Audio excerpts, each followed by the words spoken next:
Bonjour, aujourd'hui on va s'intéresser à la construction de programmes de formation qui ont un vrai impact.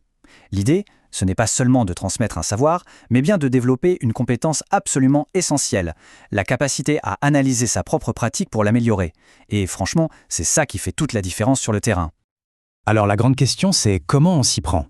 Sur quoi on s'appuie pour bâtir un projet pédagogique qui va au-delà de l'enseignement classique et qui cultive cette fameuse pratique réflexive? C'est tout le défi qu'on va décortiquer maintenant en explorant 3 principes fondateurs. Mais avant toute chose, mettons-nous d'accord. Qu'est-ce qu'on entend exactement par pratique réflexive? Eh bien, c'est tout simplement cette capacité à prendre du recul sur son travail, à analyser ce qu'on fait, pourquoi on le fait, pour pouvoir s'améliorer constamment. Et attention, ce n'est pas un don du ciel, c'est une compétence qui se construit, qui s'apprend. D'où l'importance capitale de la façon dont le programme de formation est conçu. Allez, premier principe, et il est fondamental, l'ancrage dans la réalité. Un apprentissage vraiment efficace ne peut pas rester dans les nuages, complètement théorique. Il doit absolument être connecté à la réalité du travail, à la pratique de tous les jours. C'est la base, le point de départ non négociable. Et cet ancrage, il ne se décrète pas, il se construit en 3 temps. D'abord, il faut une vraie connaissance du travail réel, pas juste une version idéalisée. Ensuite, ça passe par la collaboration. On co-construit les séquences de formation avec les gens du terrain. Et enfin, la pertinence. L'apprentissage doit s'articuler autour des vrais problèmes, des vrais défis rencontrés au quotidien. Passons au deuxième principe qui est en quelque sorte le moteur de toute la machine, la boucle réflexive. L'idée est assez simple mais elle est redoutablement efficace. Agir, c'est bien, mais ça ne suffit pas. Il faut mettre en place un cycle continu entre l'action et l'analyse de cette action.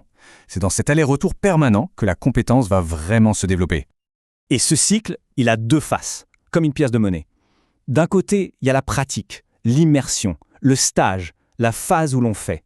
Et de l'autre, il y a l'analyse, un temps spécialement dédié pour décortiquer ce qui s'est passé, pour donner du sens à l'expérience.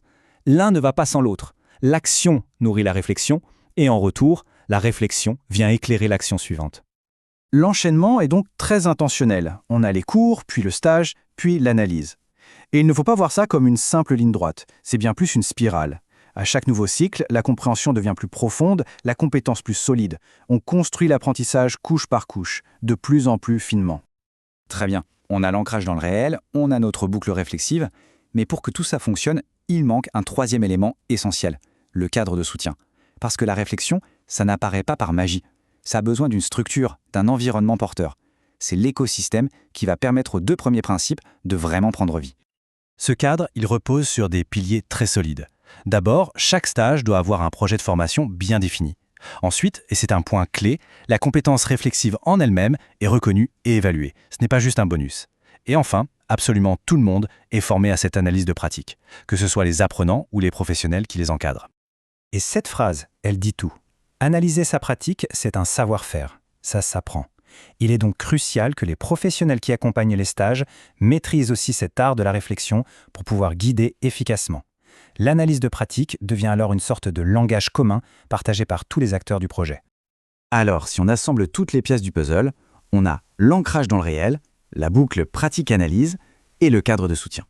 En combinant ces 3 principes, on obtient un véritable plan directeur pour une formation qui a de l'impact, un modèle complet pour un apprentissage qui va vraiment rester. S'il y a une chose à retenir de tout ça, c'est la suivante. Un environnement d'apprentissage qui favorise la réflexion, ça ne s'improvise pas. Ce n'est pas un heureux hasard. C'est le fruit d'une ingénierie pédagogique volontaire, d'une conception pensée dans les moindres détails, où chaque élément a son rôle à jouer. Et on va se quitter sur une question pour aller plus loin. En gardant ces principes en tête, comment pourrait-il transformer un programme de formation que l'on connaît?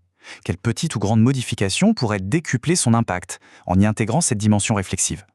La question reste ouverte. Merci d'avoir suivi cette analyse